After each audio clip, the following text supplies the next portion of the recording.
Look, in the offseason, there were some things that we kind of moved around. There was some moving and shaking, and let's face it, there was a lot of folks that weren't very pleased with this team and the way that they were going about things. And I wouldn't exclude myself from that either, right? Like there was a lot of skepticism, and probably rightfully so, about what was happening with this team.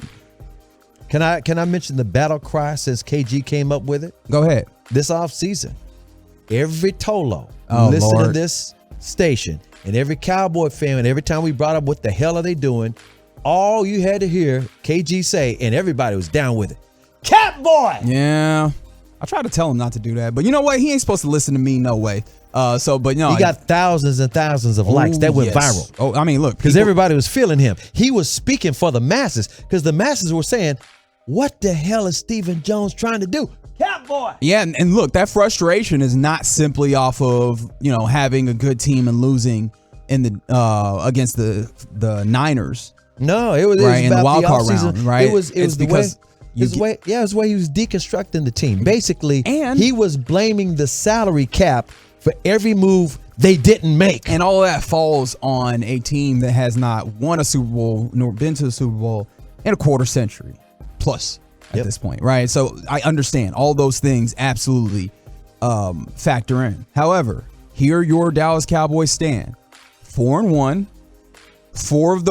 all four of those wins with a backup quarterback in tow, right? The defense looking stout and capable of carrying and toting this offense and those things. So that raises the question for me, for all of you listening. And again, text in, let us know on the truckwreck.com text line, 877-881-1053. Does this start make you believe in the Cowboys decision makers? And while we talking about y'all so-called Cowboy Stephen Jones, Stephen was on with the KNC Masterpiece yesterday, and this is Cut 31, talking about the way that they preached Dorrance Armstrong's ability for a while, and what the difference has been with him. Yeah, the way he kept talking about it. I'm talking about Jerry. Everybody's like, what the hell is he seeing? Dorrance Armstrong ain't done squat. But Stephen had an answer. Well, he just, when given opportunities, he took advantage of them. I think his first year, he was all around the quarterback. He just, didn't finish. But as each year passed, he's gotten better, at the finish part and really starting to produce sacks. I mean, he made a point, that he had as many sacks as some guys who were getting paid twice him with about half the amount of plays. And certainly he's getting his opportunities this year, and he's taking advantage of them. But, he's one of those guys that can rush the passer, and certainly, the way Dan's using these guys and different packages is paying off for us. It's very nice of Stephen to not, I told you so. Well, Corey Majors said this. He said Stephen is now on the I Told You So tour, but he's never said I told you so, because he knows it's a long season. So I'm going to go ahead and tell you my opinion real quick, as you said. Yeah, absolutely. What was the question again, Father Tolos? Yeah, does this start make you believe in the Cowboys decision makers? Not quite, but I have to give them credit. I'm not believing in them, but I'm giving them credit, because it's a long season. Absolutely. I said this a couple of weeks ago. I said, you know what? Dak's injury has lowered the bar for Mike McCarthy. Now, he's not one of the decision makers. We're talking about Stephen Jones, Jerry Jones, Will McClay, the front office. They're the ones who rearranged. They retooled this team. And I did not think that this team would start off like this. Props to them. I would rather have them win like this than be correct in my evaluation. But the season is not over. I remember last year, we were 6-1. 6-1. Everything looked great. Even they went undefeated in December. They went 4-0 in December, but nobody was believing it. They thought at least they would beat the 49ers, and guess what? They got smacked. They got smacked in the mouth. You had to do that. And so, I had to. All right. And so I'm like, I'm not going to say anything yet, because the bar is on the ground where everybody's like, wow, we might make the playoffs. When I'm like, wait a minute, going into the season, it was, this better be a 1 or 2 playoff victory team. You take it to the the NFC Championship game or something. Now it's like, yay, we're good. So I'm not going to give them credit yet. I'm going to give them credit for it's working so far. So far. And it's primarily props to the defense, because the way they retooled this thing, I was like, wait a minute.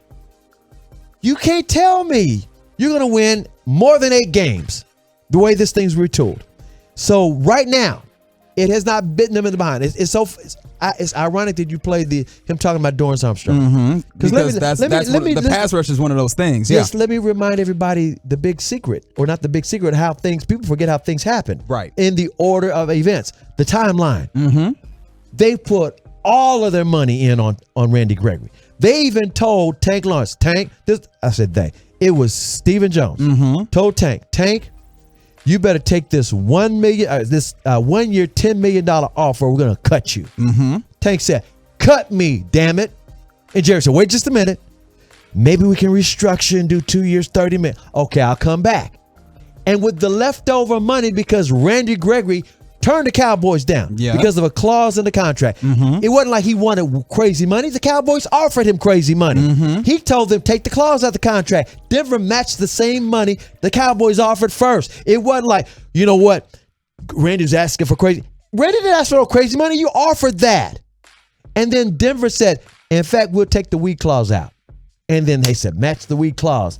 And Stephen Jones said, I'm not matching the weed clause. That's when Stephen Jones said, Dorrance, we got some leftover money for you. Dorrance was on hold. And Fowler. I could go down the list. So let me just make this perfectly clear. They pushed all of their cap money chips into Randy Gregory. Randy Gregory said, Denver, can you match it? They said, yeah, we'll match it, and we'll take out the weed clause. So I'm not forgiving them. I'm not saying they still know what they're doing. I'm like, that's why he can't really go on this tour.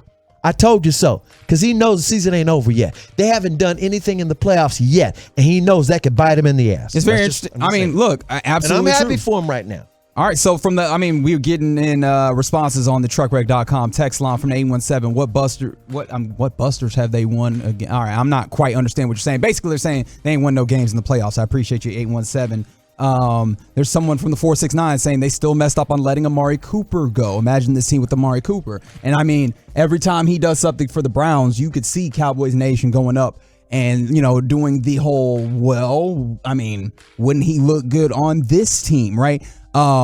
There's basically all of the responses I see are essentially saying no. There's still not a trust with the Cowboys decision makers. And I'm not saying that there should be, because I have a few questions myself. I don't trust them at all, because literally they kept saying cap. We can't be canceled to the cap. And then they start the season $22 million under the cap. I think it's the fourth or the second most cap space available of any team in the league. So the cap excuse wasn't going to fly. At the same time, I'm really enamored with the fact that they got all this depth on defense, that Dan Quinn, he identified some players. Dan Quinn and and Will McClay and George Edwards. George Edwards, the defensive, I want to say he's not the co-coordinator, but he's a defensive advisor. He was the defensive coordinator for the Vikings back a few years ago. Bottom line is they identified some talent that would work well in Dan Quinn's defense. And that's what has carried this team.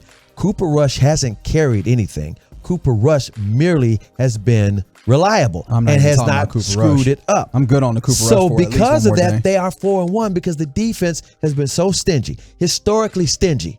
And I know Cowboy fans don't want to trust it yet, and you shouldn't necessarily, but I'm definitely not going to, pop collars on these guys in the front office and say they were right in what they were doing. It just hadn't bit them in the ass yet. Sure. And I'm hoping it doesn't. Trust me, I would love for them to go through the playoffs. And there are places to give them their flowers. The Terrence Steele, they made that stance that Lyle Collins was one that they needed to move on for, and Terrence Steele was the one that they felt comfortable sticking with. And that has looked to have paid off. Yes, give them props on that. Dorrance, you mentioned also the cap space that they had. They used that cap space to bring in Jason Peters and Anthony Barr. Jason Peters, obviously, after you had a pretty traumatic injury on your offensive line, they would have made that right? move if Tyron had fallen out in November. Sure. So those things, you can give those credits, if you will. The questions that I still have, this is the front office that did this draft. Obviously, Sam Williams has come on and he's shown himself a little bit. Your third round pick, Jalen Tolbert, where he at? See, that was your replacement for Amari. Don't worry, we're going to draft. See, this is what I guess I have one little bit of a problem with them. The way they retooled this team, and I was being nice by saying retooling because I was saying deconstructed a team that went 12-5, even though you didn't trust it to get out of the playoffs, and they didn't. My problem is this. they started calling themselves, we're a draft and development team, which means we don't spend no money on nobody. And I'm like, you got to use all the tools in your chest. You can't just say, we're going to draft and develop and F free agency and F trades. You use everything you can, like the Buffalo Bills continue to do. Right now, they're trying to trade for Christian McCaffrey if they can. You keep going. You don't just say, we're set, we're good, we draft and develop, and we'll just see how the playoffs play out. We just want to get in the tournament. I don't like that mentality, which is why I'm not going to give them their flowers right now, even though I'm glad that they're 4-1. From the 817, they say they deserve credit for assembling the coaching staff at least.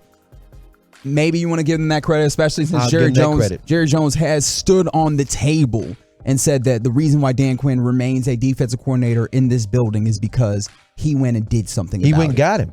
He went in, money whipped him, and literally, people didn't want to believe it at the time, but Jerry said Dan Quinn was gone, and we talked him into coming back, and everybody, Dan Quinn got picked over. He came in second. They weren't going after him, or they would have got him. And Jerry said, no, I paid him a whole lot of money to come back. And Jerry also told the truth and said, we told Mike McCarthy, if Dan Quinn's gone, you are too. People forget that part of the equation. He said that on this station. So there's that. There's another question that I've had that, I don't know. I'm not trying to say that nobody's talking about it because I always feel weird when people are like, why are nobody talking about this? But I've been sitting here and thinking about it as we've now gotten to the portion, as Jerry Jones, I believe, said yesterday, that Dak Prescott now is going to start ramping up. He's going to start throwing the football this week as of tomorrow, once the week gets started in earnest for the team. And are we not past that 4-week window of what the injured reserve would have allowed for Dak Prescott? That makes me question, why didn't you put him on the injured reserve and give yourself that extra spot, right? Like, they decided to keep him on the active roster and have to finagle the roster and play some roster games, when in all reality, Dak Prescott was not going to be back for that 4-week period that would have, that would have entailed. What we were told, not by Jerry, but was that so that he could practice, this is what the insides are. Yeah, so he could practice. It was literally, and by the way, we didn't know when he'd be able to grip the ball well. But he cannot practice at all. He can't be around the building if he's on the IR. He cannot be there. So they wanted him there just in case all of a sudden, you just don't know. People are individuals. But the medical doctor said it's going to be 6 to 8 weeks. At the same time, they said, you know what?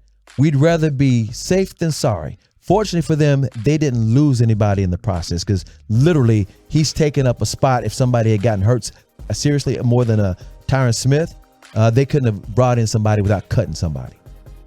So there we go. I don't think that we've got a definitive, because there's a lot of people who seem to still be skeptical. I would too. And again, like this is not simply singular off season. This is built over time. I think the distrust, or maybe that's too strong of a word, but like the healthy skepticism that a lot of Cowboys fans seem to have with this front office. I would trust the Rams front office more than the Cowboys. Why?